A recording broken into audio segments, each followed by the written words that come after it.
ఎవరు జర్నలిస్ట్ అని నేను అడగదలుచుకున్న అధ్యక్ష, జర్నలిస్టులని వేదిక మీద నుంచి ఐఎన్పిఆర్ లేకపోతే డిఏవిపి ఆమోదించిన పత్రికలు ప్రసార సాధనాలు వాళ్ళు ఇచ్చే ఐడి కార్డులు ఉన్నోళ్ళు జర్నలిస్టులా?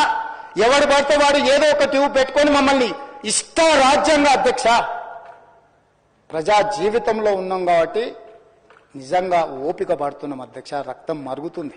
ఏంది భాష అది అధ్యక్ష? కుటుంబ సభ్యులను అంతేసి మాటలు అంటుంటే అసలు మీరు మనుషులా అని నేను వాళ్ళని అడగదలుచుకున్నా అధ్యక్ష. మీకు భార్య బిడ్డలు లేరా? తల్లిదండ్రులు లేరా? మీ అమ్మనో నీ చెల్లినో నీ భార్యనో ఈ రకంగా మాట్లాడితే నువ్వు ఇంతవా అని నేను అడుగుతున్నా. ట్విట్టర్లో పెట్టినోని, అరెస్టును ఖండించినోని. నా భార్య నా బిడ్డను తిడితే నాకు నొప్పి అవుతుంది, కానీ నీకు ఒక ఆడపిల్లను అవమానిస్తుంటే నీకు నొప్పి కావా? ఏ సంస్కృతిలో ఉన్నారని నేను అడుగుతున్నా అధ్యక్ష. తోడుకలు తీస్తే అధ్యక్ష, ముఖ్యమంత్రిగా చెప్తున్న ఒక్కనొక్కని బట్టలు పదేసి రోడ్డు మీద తిప్పిస్తా అధ్యక్ష.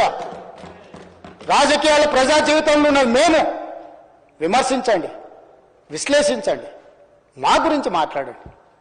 ఆడబిడ్డల గురించి, ఇంట్లో ఉన్న ఆడోళ్ళ గురించి మాట్లాడే సంస్కృతి ఎక్కడి నుంచి వచ్చింది అధ్యక్ష? తెలంగాణ సమాజం ఇదేనా?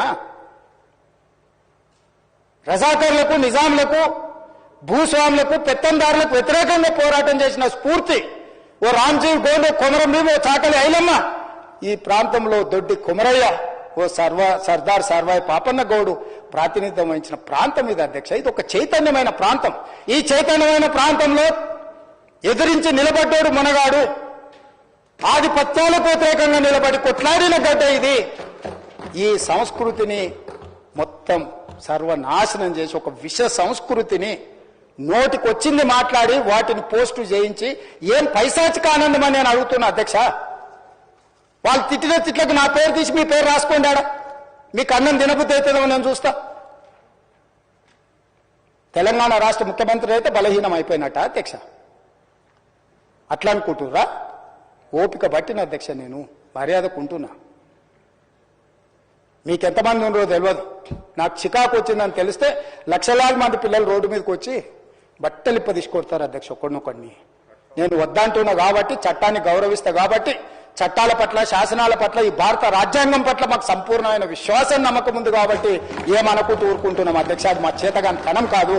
చంద్రశేఖరరావు గారు నీ పిల్లలకు చెప్పు, ఇది మంచిది కాదు, నువ్వు అనుకుంటున్నావేమో ఇట్లా ఏదో చేస్తే మానసికంగా కుంగదీసి దెబ్బతీసి రాజకీయంగా ప్రయోజనం పొందుదామని నువ్వేమన్నా కలలుగా అంటే నువ్వు అనుకుంటున్నావేమో. అట్లా కుదరదు చంద్రశేఖరరావు.